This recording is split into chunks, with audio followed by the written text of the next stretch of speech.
हमें कोई प्रभाव नहीं दिखाई देगा पहली बार।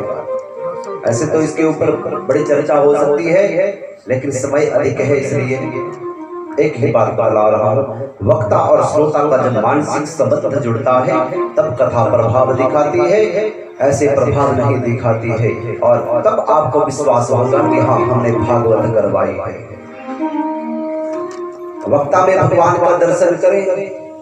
वक्ता कोई भी हो, बहुत से वक्ता ऐसे होते हैं वो काक बसुंड माने जाते हैं, काक बसुंड भी होते हैं। काक बसुंड होते हैं जो कौओं के जैसा बोलते हैं, जानते हैं। रामचरितमानस सुनोगे तब पता लगेगा कि काक बसुंड क्या होता है। ठीक है, काक बसुंड बड़ी काका करते हैं।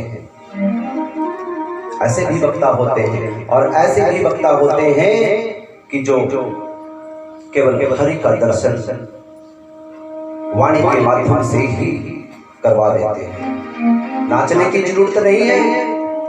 बहुत नाच लिए, जब से जन्म लिया आज तक बहुत नाच लिए, आज दरबार में बैठे हैं, अब नाचने की जरूरत नहीं है। केवल बैठ जाओ, हरि शरणम हरि शरणम हरि शरणम। और भागवत धर्म का अंत होता है समर्पण से। प्रणव मध्य और समर्पण। हम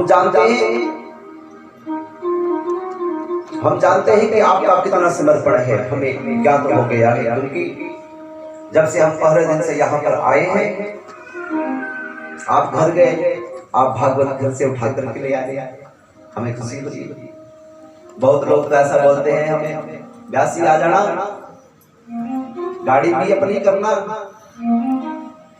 खर्चा आप कोई बात नहीं, हमें मंजूर है। हम भगवान को ले जाने के लिए उनसे थोड़ी गाड़ी का प्रबंध करवाएंगे, हम स्वयं ले जाएंगे, क्योंकि हमारा और भागवत जी का संबंध है। तो ऐसे लौकिक बात बोल रहा हूँ, लेकिन आप घर से आए, आपके भीतर आपके हृदय में समर्पण था, तब आपकी कथा पूर्णाहुति की ओर जा रही है। यदि आपके भीतर समर्पण नहीं होता भगवान के प्रति, तो राधे राधे समर्पण होना चाहिए, नहीं तो कई प्रकार के विघ्न बीच में पड़ जाते हैं। हम जानते हैं जब सारी दुनिया सो जाती है तब भगवान ने, मैंने पहले भी कहा था, भगवान कहते हैं जब सारी दुनिया सो जाती है, मैं देख लेता हूँ कोई भूखा तो नहीं रहा, तब जाकर के मैं चैन से सोता। तब अक्रूर की समाधि लगी है, रथ कर लिया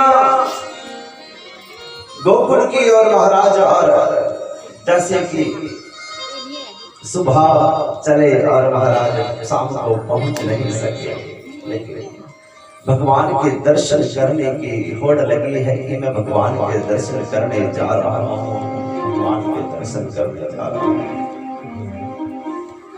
क्योंकि अक्रूर को पता था कि कंस दुष्ट था, कंस ऐसा ना हो कि कहीं कोई अनहोनी कर दे। वृंदावन में समाचार फैल गया कि कोई परदेसी आया है, अरे कोई परदेसी, किसी परदेसी का रथ खड़ा है, क्योंकि वृंदावन में जितने भी बाल गोपाल बच्चे थे वो ऐसे कभी इधर घूम रहे थे, कभी इधर घूम रहे थे। सज्जनों, अपनी आंखों को बंद करके जरा वृंदावन का दर्शन करें।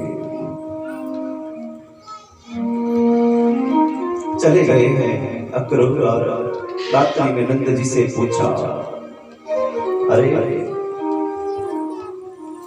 किस लिए आया? नंद जी की जैसे आंखें नम हो गई।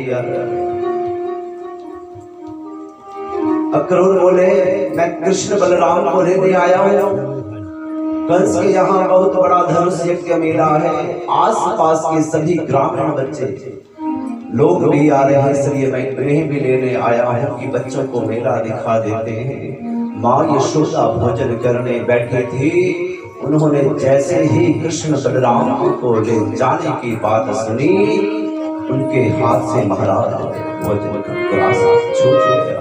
रो रही है, रो रही है।